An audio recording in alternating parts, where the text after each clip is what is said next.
In this video, we're going to talk about dispositions. We're going to go to admin again. We're going to go down to dispositions. And as an administrator, you can add, you can delete, you can edit these dispositions if you'd like. There's 6 of the most common. These are the most popular dispositions. If one of them doesn't work, or a few of them doesn't work for you, or you want to add some of your own, you can. If you want to maybe add some extra fields, that's another thing we're going to talk about here to your dispositions. These are just maybe be some other options that your user would have the ability to input. Maybe it's just some notes, or maybe a drop down to select something. You can do that in the fields. And then the actions are automatic emails, etc., etc. So let's just go through that real quick. If you want to add or delete, the delete's pretty obvious. If you click delete, it'll give you the option to delete it. But if you want to add another disposition, you'll do it right here. Click add record, you give it a name, a description, you hit submit. That's simple. But once that disposition has been added, you might want to add another field. For example, in sales, we just added a little notes field to it, and it's a text area, so it allows you to write in a paragraph area. It's not just one line like maybe just text. For example, if I were to try to add another field, you'll see my field types. I have 1, 2, 3, 4, 5 field types. So if I do want a date and a time, I can add that. If I want a drop down, I can add that.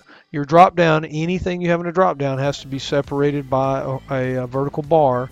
So for example, if we had a yes or no answer or something like that, we would have to put the first one separated by a vertical bar. It's right underneath your backspace button, and then maybe yes. So that way when they go to the drop down, that would be a drop down. And you know, we just call this answer, ANSWER, and we hit submit. So now we've got 2 of these in here for sell. So that's how you would actually add a field in there. So let me go ahead and get rid of that one. I don't want that one in there.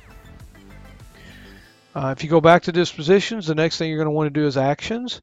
Actions would be, just give you an example.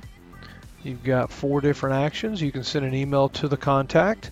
So once a disposition's been made, it'll bring up the email window, and an email can be sent out. Send an internal notification email to maybe somebody within your organization. Add to the calendar, or add to calendar. So if you want it to automatically add to your calendar, that'll pop up. Or send to an external URL. You can do that. Have to get with the IT department on that one usually, but that one's not very difficult.